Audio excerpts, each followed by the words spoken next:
G'day guys, Craig Mottram here. I hope you're all well. We're just under a month away from the City2Surf, the virtual event this year in 2020. Now, as we all know, it's been a little bit of a different year, and no doubt your preparations have been different, potentially to what you normally would have done leading up to an event like the City2Surf. But I wanted to share with you a couple of tips that I've been doing. I live here in Melbourne. We're currently still in stage 4 lockdown, and I know depending on where you are in Australia, your restrictions may be different. But in Melbourne, we've had to be a little bit creative with what we can do from a training perspective.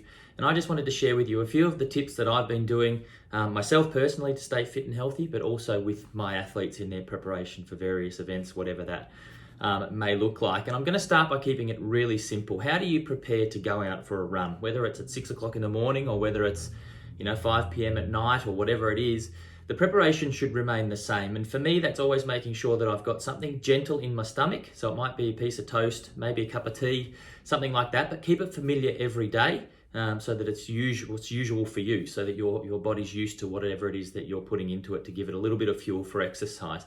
Make sure you're dressed appropriately. So have a look at the weather before you go out. If it's going to rain, make sure you've got appropriate clothing on. If you're going on trails, make sure your footwear is appropriate, you're wearing the right socks and things like that. So dress appropriately.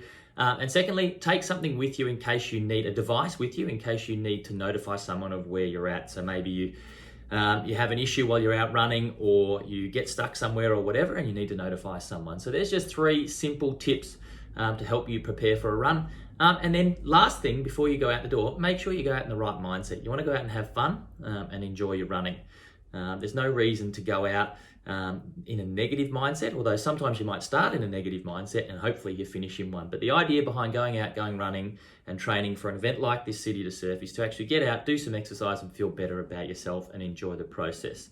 While you're out there, what can you do to help your running form? All right, you want to start this from the beginning. You don't want to get halfway through your run and start to think about your running form, because by that point you've already lost your technique. You're probably sitting a little bit lower, your shoulders might be up, and you're already starting to feel a little bit tired. And when you start to get tired, it's even more difficult to change your running form and to change your running gait. So you want to start this from the beginning.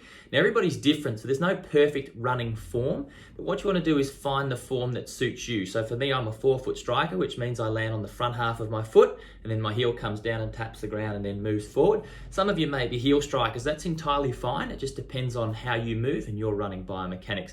But you want to make sure from the beginning that you're holding good running posture and good running technique, okay? So that you can carry that through the run, and you'll find as you get fitter and as you get stronger, and if you're following a plan, you might be following one of my plans or somebody else's, you'll find that that posture and that technique gets easier to hold for longer as your training progresses. Posture, again, has a big impact on your running technique. So when we talk posture, we talk core, shoulders, all right? You want to be standing nice and tall, and you want to run with your head as high to the sky as you can. So you want to be trying to push your head up through the clouds. That'll help you stay nice and tall with your posture. It'll bring your hips up underneath your body, and it'll just help with that contact with the ground. It'll also help with your breathing, and it'll help you stay stronger and less fatigued as you get tired throughout your run. And all of these things will have a positive impact on your mental state of mind when you go running. Obviously, as a coach and as an athlete many years ago in my time, the mental approach to training and the mental approach to when things get difficult when you get out there training is really important.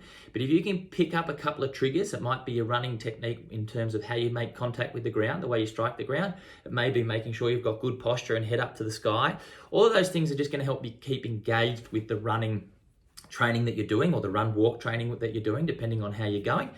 And it's just about finding little things that are going to keep you focused on what you need to do and engaged in the process, so that when you go out training, you get the maximum result from the time that you're out there, and you have a lot of fun while you're doing it, but you're also going to allow your body to recover and enable it to go and train again the next day.